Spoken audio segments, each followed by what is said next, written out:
Welcome back to Close Up. For conservative Republicans, there are still litmus tests out there. Stances on abortion, right to bear arms, just to name a few. It's also the reason why Americans for Prosperity in 2012, I think, right, Greg Moore? 2012 started the pledge? Is that 2010, the year? 2010. Under Tom Thompson's father, it was his idea, and he sort of evolved it for the AFP pledge. Got it. Oh, that was quite the intro. Sorry about that. But yeah, I mean, so you guys had the pledge this week with a number of different issues on it. In this cycle, that has changed so many things. How relevant is it?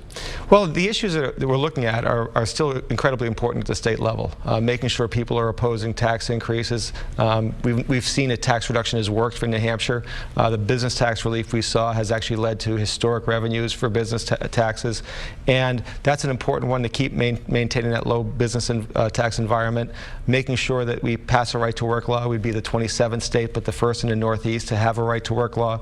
And then obviously unwinding Obamacare here in New Hampshire, because ultimately it's undermining, as we saw this week with some of the projected health care premium increases up to 60%. It's not providing the beneficial impact that people had suggested. So we have a field of governor's candidates on the Republican side: Chris Sununu, Ted Gatsas, Jeannie Forrester, and Frank Edelblut. Who signed, who didn't? Well, actually, Representative Edelblut was the first to sign of all the candidates across the state. That's mostly because his office is right below ours, and he walked up and signed it, followed closely by Senator Jeannie Forrester.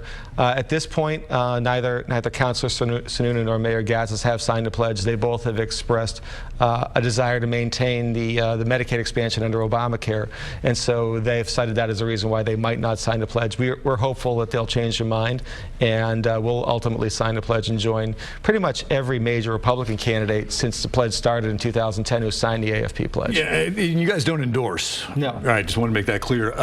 But in this race. And by the way, I want to point out that there are two Democrat candidates for governor who signed the pledge as well. Now, they're not really high-profile candidates, but Dexter Trays and Ian Freeman have also signed the pledge on the gubernatorial line. Interesting. A lot of people say, you know what, this only divides a party that's already divided by boxing people in on these positions when we need to be figuring out a way to compromise. We think it's a clear signal to the voters out there of what these folks stand for. Are they standing for the principles of economic freedom? Are they going to continue the progress towards creating an even better business tax environment here in New Hampshire, which will bring more jobs and more job growth? Every day, over 100,000 people leave the state to go to Massachusetts. That's obviously well known. We need to try to make some steps that are going to flip the script and have 93 North look like 93 South does in the morning. And that's our goal here at AFP. Yeah, I mean, Democrats will say, look, we're doing pretty good as far as unemployment is concerned. But moving forward in this Republican governor's race, and you've been around New Hampshire politics for a while, what's your take of what we're seeing here? I think it's the most wide open race on both sides we've seen since 2002. And that was obviously a Donnybrook of a year with Craig Benson and Gordon Humphrey and Bruce Keogh on the Republican side. And then ultimately on the Democratic side, you had Bev Hollingworth and Senator Mark Fernald. That was as wide open a race as I think we're looking at. I think it's way below the radar screen. All the oxygen is being sucked out of the room, as you know, by the presidential and the U.S. Senate races. But it obviously has a critical impact on the direction of the state.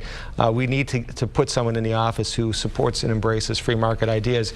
And if you look at the race, like I said, every side is pretty much wide open. You can make an argument. This week we saw on the Democratic side the two unions who probably do the most and are most active split on who they're endorsing. Firefighters and the employees union. Yep. Right. The firefighters endorsed Connolly and the State Employees Association back in Colin Van Osteren. 30 seconds. But do you believe that come primary day that this and these litmus tests will be a consideration for a good number of voters? We think that the voters will be concerned about these important issues. They're definitely concerned about Obamacare, and ultimately we think they're going to look closely at those issues and try to find those candidates and figure out where they stand on these issues. Yeah, but so much of the oxygen, as you pointed out, has been sucked up at the top of the ticket. You said don't ask me about Donald Trump because you don't want to talk about politics.